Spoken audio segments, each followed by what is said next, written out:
Daniel here for Tabletop for One and a 10 after 10 solo review of Turing Machine.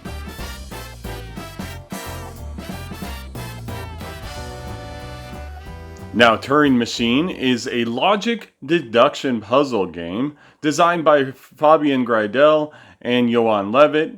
And in the solo mode for Turing Machine, you are racing against the machine to figure out the code in less turns. As I get started with this review, please hit the like button and toss me a subscribe if you would. And so after 10 plays, there are 10 things I'd like to highlight about the game. Actually, it's after over 50 plays of this game. Number one, let's talk about the shelf presence. Now, I don't know if shelf presence is necessarily something to consider when you buy a game. I don't think I actually ever have. But check this out. Look at this box. It's absolutely amazing. There's a hole here. It's all punched out as to go with the theme of the punch card computer. It's such a great looking box. And on top of that, it actually tells you whether you've put it on the right way with the green check mark there. So if you haven't, it'll show a red check mark. And it's such a great design. Definitely catches people's eyes as they walk by and see the box. And for number two, let's talk about the art and graphic design. The graphic design, the punch card design, and the color scheme work so well for this game. Using the different shapes to differentiate the colors is a subtle but effective and necessary feature for the game.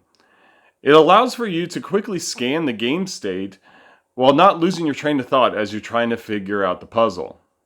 And third, the production quality of the game is quite good. Many of the cards have a dry erase finish, allowing you to take notes on them.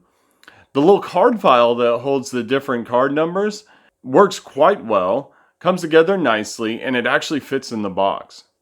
The insert, however, leaves a bit to be desired as it's just a few pieces of folded cardboard.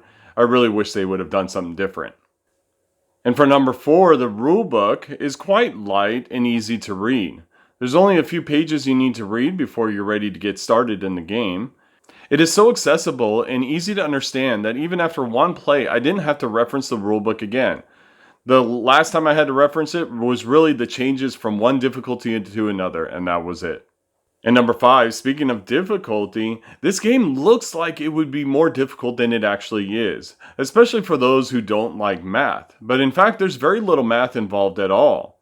The difficulty itself can be easily modified by changing the different parameters, and thus it allows you to have your own pace when it comes to playing this game.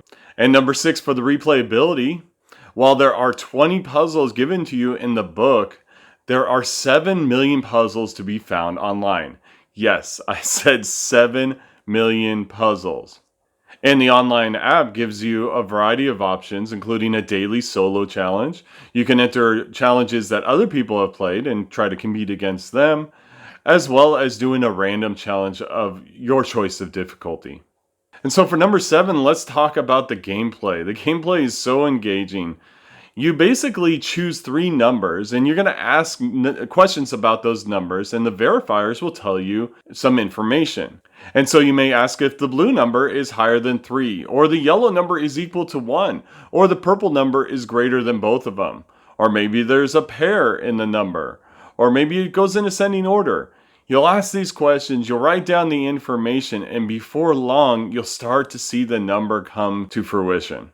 And for number 8, the gameplay is super quick. I usually play between 2 and 3 rounds, and that's about 6 to 9 questions depending on how I do. Even up to 12 questions, where we're only talking about 10 minutes of time. And before you know it, you've figured out the code and you're ready to go again. And with the app online, it makes it so easy to pull up a new puzzle and set up for the next game. And for number 9, I do have to talk about how some of the cards are hard to understand. Some of the higher level criteria cards only refer to a particular color and you don't always know what that is. So it'll take you a few times to deduce what that is. But during those moments of trying to figure out, you may feel a little overwhelmed. But that's only on the higher difficulties. You can stay in the lower difficulties and still find a good challenge. And for number 10, when you finally discover that code, you feel so accomplished.